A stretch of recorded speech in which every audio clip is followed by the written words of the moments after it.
Napagod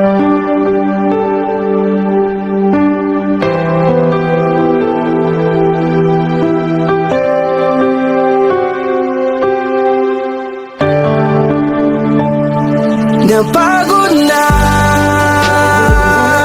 ang puso ko na magmahal. Masasaktan lang naman ako. Bakit ba kailangan pa sa maling tao mapunta? Ngayon takot na akong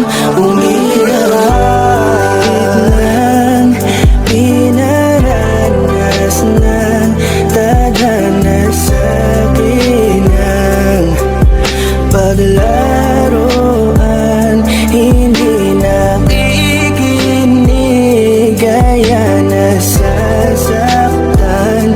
Ngayon natakot nang muling iwan. Anumang kamali ang aking nagawa, mga pagkukulang na hindi ko maintindihan kung ano ang naging rason. Binigay ko naman lahat, ngunit bakit ka ganon? Sadyang ang madaya, hindi na to tama. Takot sa aking puso, ngayon lumala na. Siguro ay di na muli na akong iibig pa, dahil nga ako ngayon ay napagod na.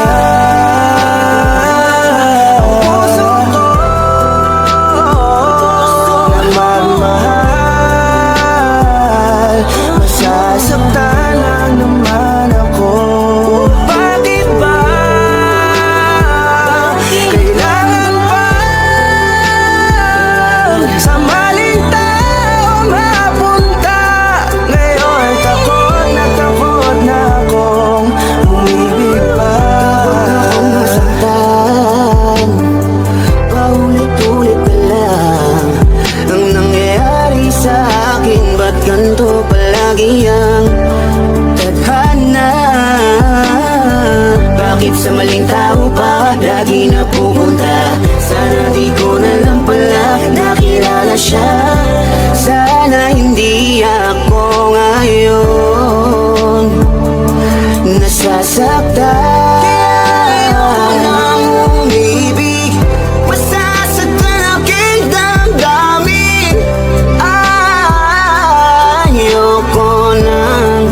Masakang muli, maghihintay na lang sa tamang panahon.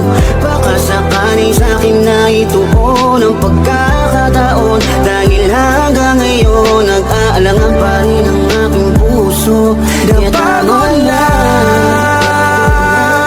ang puso ko na magmahal.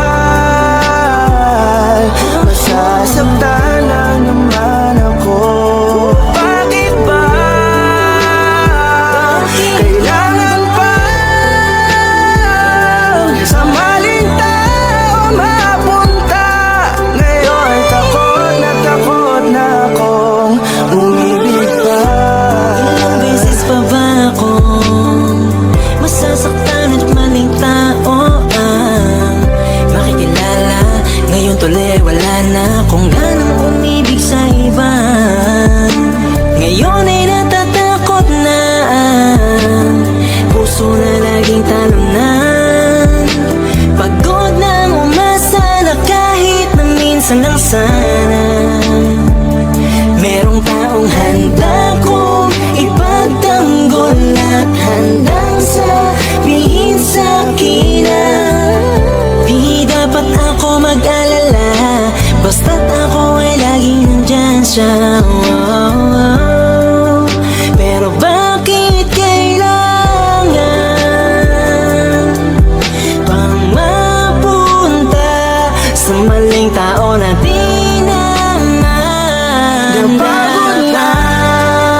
ko hindi na Hindi na Hindi ko na muling aasahan na kasabihan. Marami pa daw na iba kaya pilit nilalapit ang sarili ko sa kawalan at sinasanay ko na lamang ang mapag-isa. Di na ba siguro yun masama kung ako'y kanila mapipiliin pa? Di ko na ba kailangan ng awa para lang ang magkaroon na agad na makakasama pa? Ang buhay ko tuloy ay nawalan ng halaga. Di ko na kasi malaman kung paano labanan ang di maunawaan ka ba. Kapag ramdam ko na unti-unti ka na sa akin nawawala ng gana. Pangako ko sa'yo hindi na ako muli sa'yo pang mang-aabala pa.